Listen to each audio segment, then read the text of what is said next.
In this video, we'll be installing the PI Server 2016, including the AF server and the PI data archive.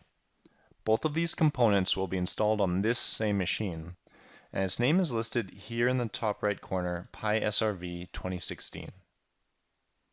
In the last video, I installed SQL Server 2012 here, and in the video before that, we planned out our installation by reviewing documentation and deciding on machine sizing and architecture. In that preparation video, we discovered that we need to be local administrator rights to install the PI AF server. So what we'll do is we'll make sure that we're local administrators by first coming to Computer Management,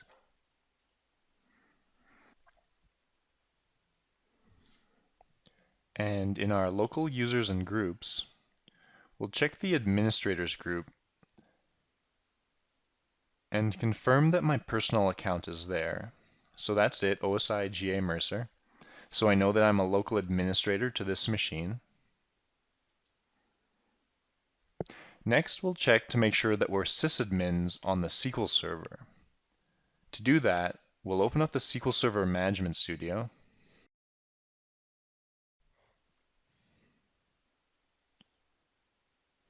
As administrator.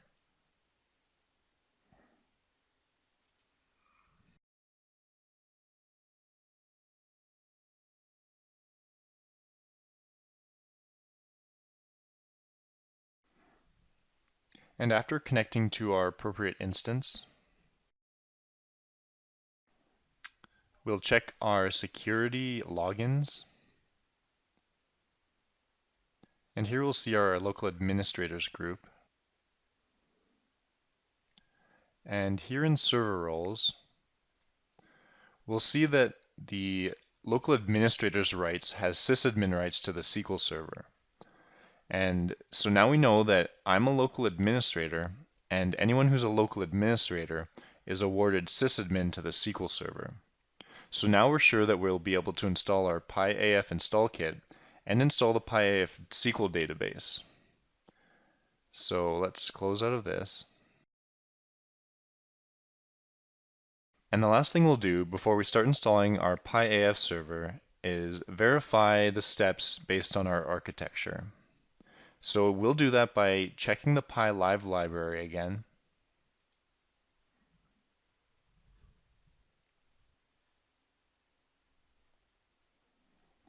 And we'll do that at livelibrary.osisoft.com.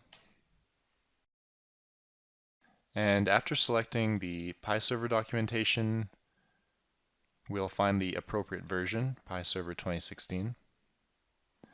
And here in PI Server installation, PI Asset Framework installation, PI AF Server installation, we'll see two different sections. The first section will describe how to install the PI AF Server components on a single computer, and the next section describes how to install the PI AF Server components on separate computers. So I'll be using this configuration, the small PI Server configuration, where the PI AF Server components are on a single computer. And I'll summarize this section by saying all you have to do is run the PI AF install kit, and it'll install the AF SQL database and the AF service on the same machine, no problem. The next section I'll summarize by saying to install the PI AF Server components on separate computers, first, you'll run the PI AF Server install kit on the SQL computer to install the AF SQL database. Then you'll run the PI AF install kit on the AF service machine in order to install the AF service. If for whatever reason you can't run an install kit on a remote SQL server, this section will teach you how to manually install the PI AF SQL database. So now that we know all we have to do is run the AF install kit, we'll navigate to our PI install folder. Right-click on our PI AF Server 2016 kit and run it as administrator. I'll choose to extract it to the PI installation folder and /extracted.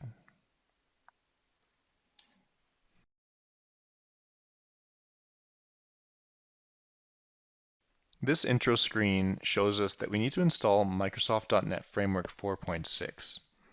If you haven't yet installed .NET Framework 4.6, it's likely going to require a restart of your machine. So here we'll click OK.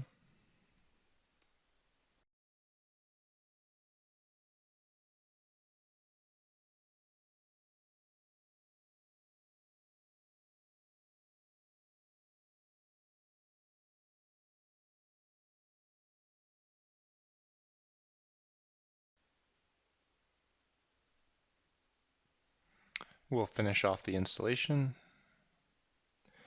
And now we'll begin the restart.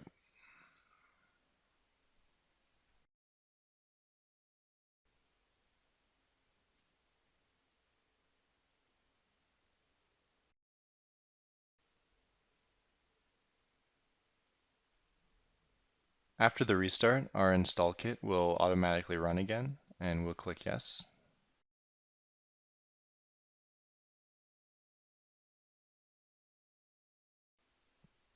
We'll click next. In the preparation video, we planned out the different hard drives that the different PI System components will be on. So let's look at our System Explorer.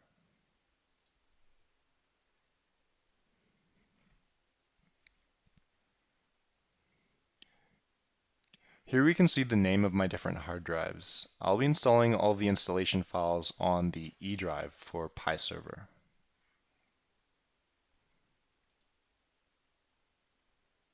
So all I have to do is rename this file path from C to E and click OK and then next. This is the screen where you change your features if your AF service and your SQL Server were on different machines. If that was the case, first you would run the install kit on the SQL Server, disable the application service to make sure that you only installed the SQL database and the SQL scripts on that machine, and then you'd come to your AF service machine, disable the SQL database, and enable the AF application service only. Since I have both of those AF server components on this machine, I'll enable all three and click next. When both of your AF server components are on the same machine, OSIsoft recommends that you use this AF service virtual account. But if they're not on the same machine, OSIsoft recommends that you use a low privilege domain account. So we'll make sure that virtual account is selected and then next.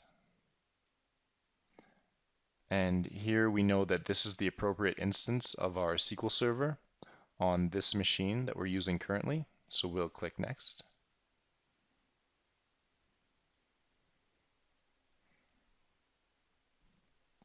And we'll review these and then click install.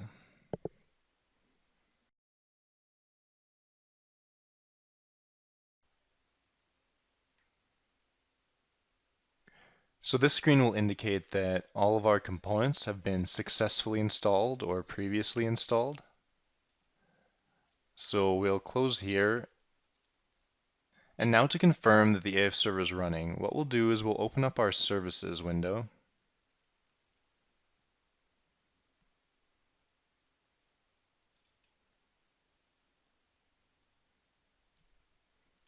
And scrolling down to the PI section,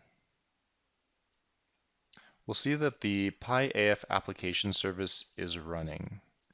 So this has been a successful installation of the PI AF application service, and we also know that the AF server is running right now. Now we'll begin installing our PI data archive. Back in our installation directory, we'll right-click on our PI Data Archive 2016 install kit and run it as administrator.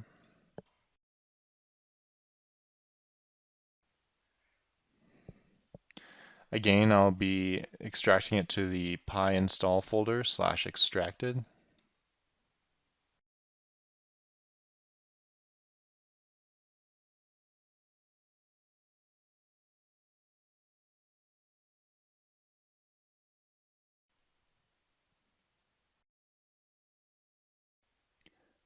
And here we'll review our installation components and hit OK.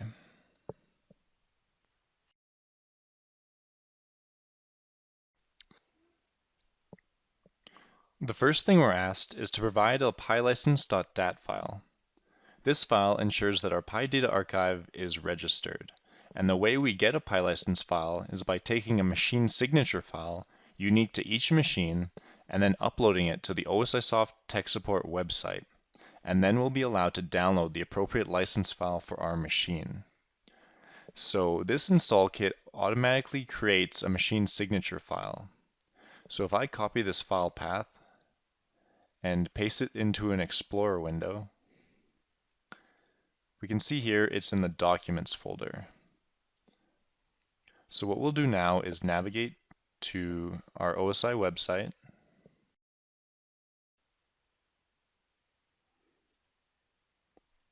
techsupport.osisoft.com, and now I'll click Generate a License File. So now after logging in with my account, I'll see all the sites associated with my account. So I'll click on this site, and this is the Pi server I need to license. So I'll generate a license here. And if you're not sure how it works, we can follow these instructions, but it's going to ask me for my machine signature file here.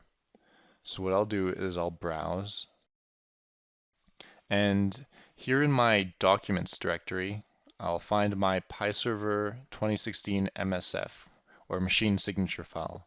So now I can open it and then generate my license activation file. So now, after reading through the terms and conditions, we can agree.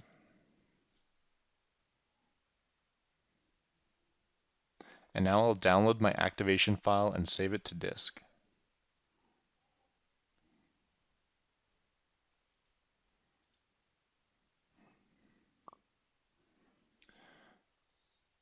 So I'll put it in my C drive PyInstall folder with the rest of the installation files.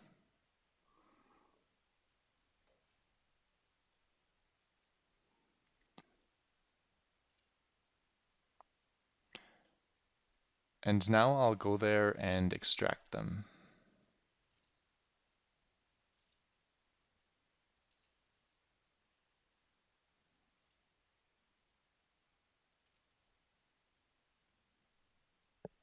So here's my pylicense.dat file in my PyInstall folder. So I'll feed that file path in here. So I'll navigate to that location in the installer.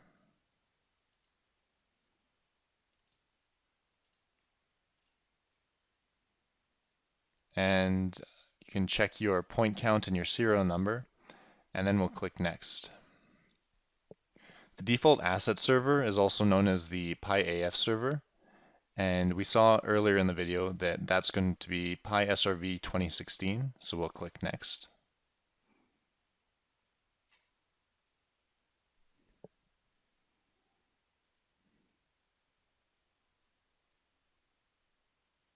And now we're asked where we want to install the Pi data archive itself.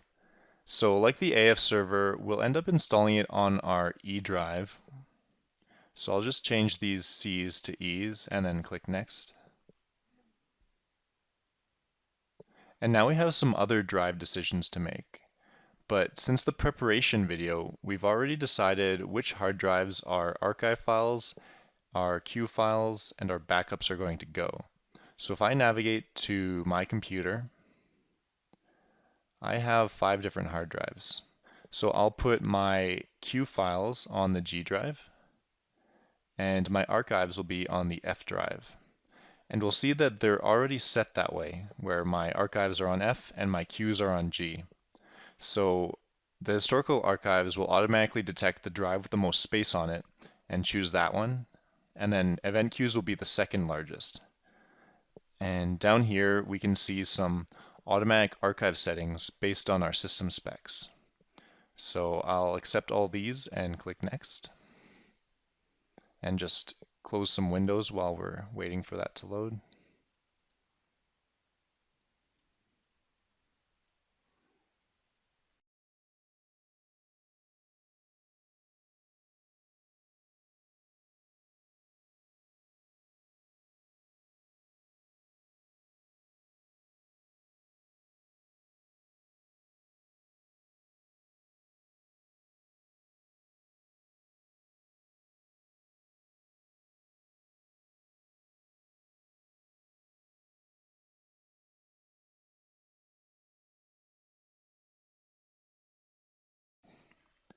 Now that our install is almost complete, all the services are going to be starting up for the first time here.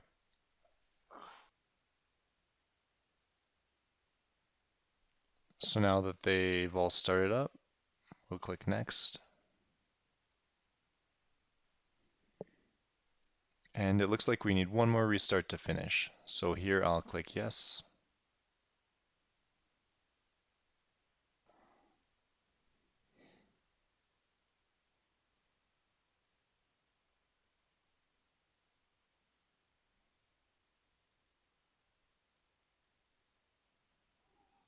And now that the restart is complete, the installation will run automatically again, so we'll click Yes.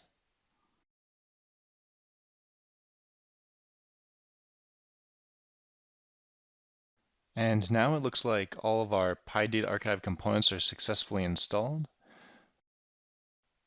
So let's check the services to make sure they're running, and then we'll check some default PI data points and then make sure they're archiving. And then we'll check the license file to make sure that we have a 100% match. So the first thing to do is open up our system management tools. So I'll type in PI System Management Tools.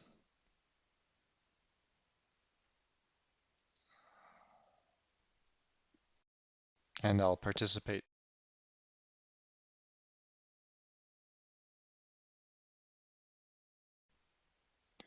And in this program, I'll make sure that I'm connected to my PI Data Archive right here. And now I'll check my operations window and look at my PI services. If it asks you to restart under different credentials, go ahead and do that.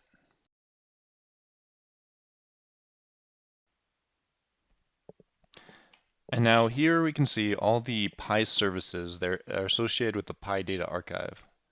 So we could have gone to our services.msc window, but instead we can see them all here. And they're all running except for these three. And that's fine because they're not supposed to be running at all times. But everything else is running, so that's good.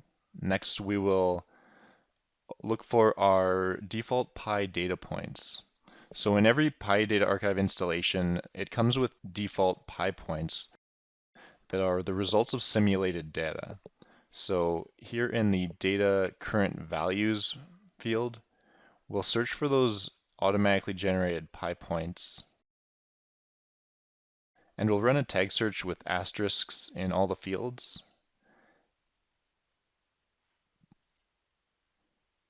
And then select all 13 points and click OK.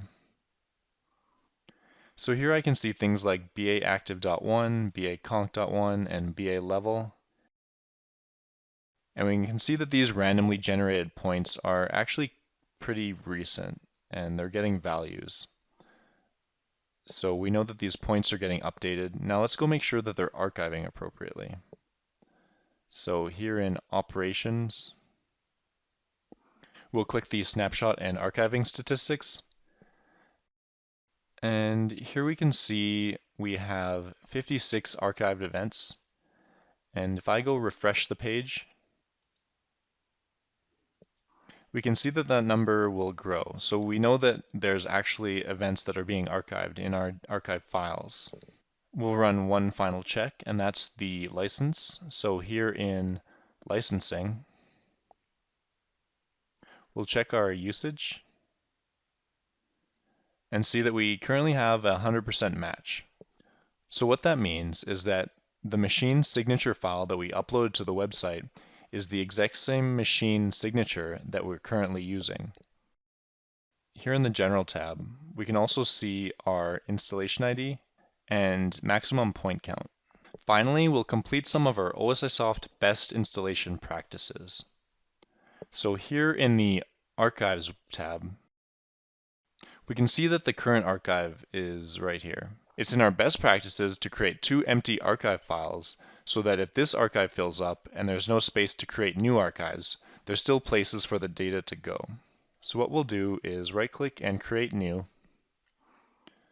and we'll clone the primary archive fixed size, but we'll call it PISRV 2016.001. And we'll create a second overflow archive PI SRV 2016.002.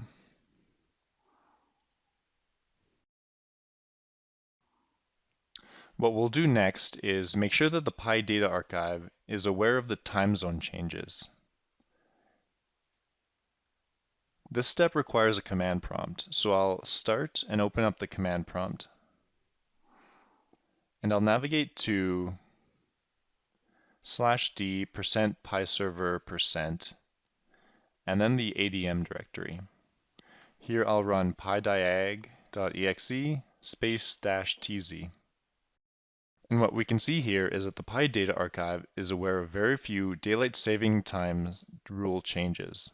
So what we'll do is we'll download a new time zone file that'll have these updated changes, so that any data that occurs before 2007, which is the most recent daylight savings times rule change, will correctly be displayed in the PI server.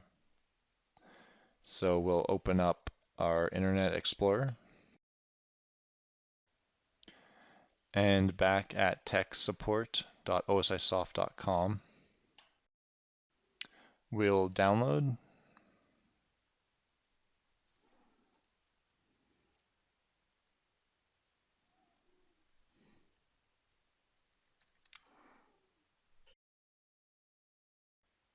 and in the category we'll search for extras.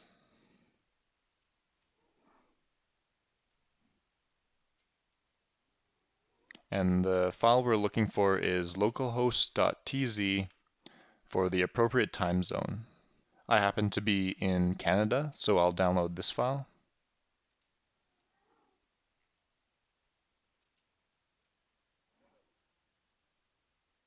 And I'll save it to my PyInstall folder again.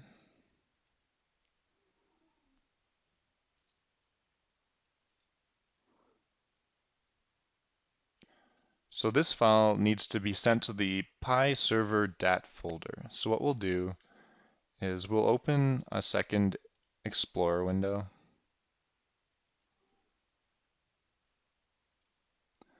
And we'll go to the %PIServer% directory. And then here in dat, we'll extract our localhost.tz file and pick the appropriate time zone and paste it in the dat folder. And here we'll rename it to localhost.tz. And then back in our command prompt, we'll just make sure that our changes took place. And there we can see all the time zone rule changes since before 2007. Now we'll do another check, and that involves the AF server this time. So we'll close these windows, and this time we'll open up the PI System Explorer. So we'll use this to navigate our AF elements and attributes. And we'll restart as administrator. And the first time you run the PI System Explorer on a new AF server, it'll ask you to create a user database. So we'll go ahead and create a test database. We'll call it test database. And in our test database, we'll create a test element.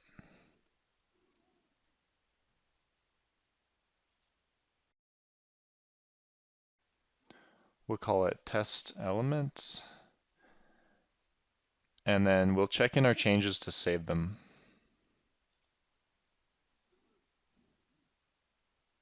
Now check in.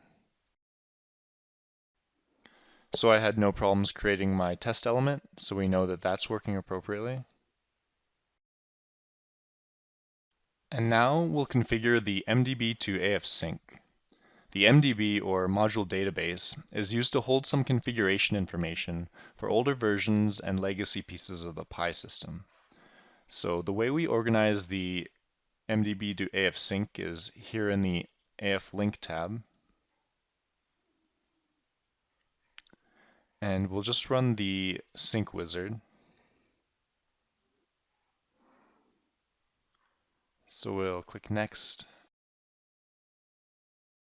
And then we'll have to analyze our MDB to make sure it can sync. And now we'll click Next. So we have to map a Windows account to PyAdmins in order to continue running the wizard.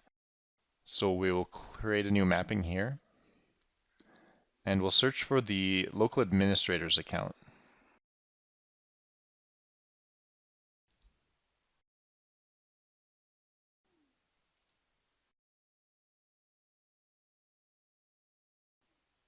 And create the mapping and click Next.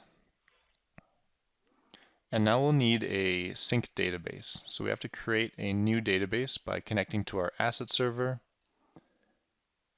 And we'll create a new database by clicking the ellipses and then new database, calling it mdb to AF sync.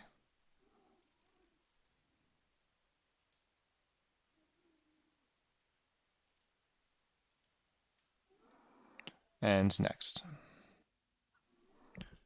We'll click yes. Alright, so we've successfully ran the MDB to AF sync wizard. So let's click finish and go over to our services. And here we'll restart the PI AF link subsystem. So first stopping it, and then starting it. We'll go back to our AF link window, refresh the page.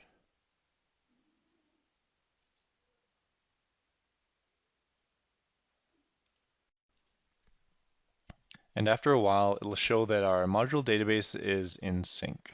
Lastly, since this is our AF server, we need to install all the AF services as well. So we'll close out of our PI System Management Tools. And from the preparation video, we download the AF Analysis Service Kit. So here in the C drive, we'll go to PI Install, right-click on the PI Analysis Service 2016 kit, and run it as administrator. I'll extract it to the PI Install folder again, under Extracted.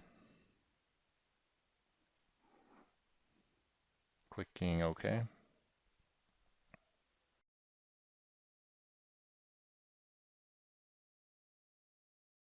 And we'll click Next through the kit. And we'll keep both features enabled, clicking Next.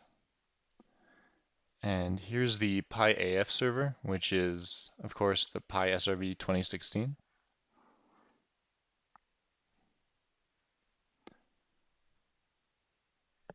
Now here, OSIsoft recommends that you use a low-privilege domain user. So I'll click Domain User, and I have an application account called OSI/SVC-PI applications.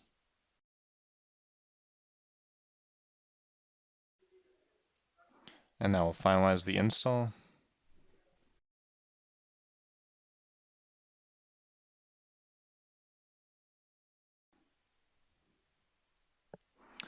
And we'll choose to run the analysis service now as well.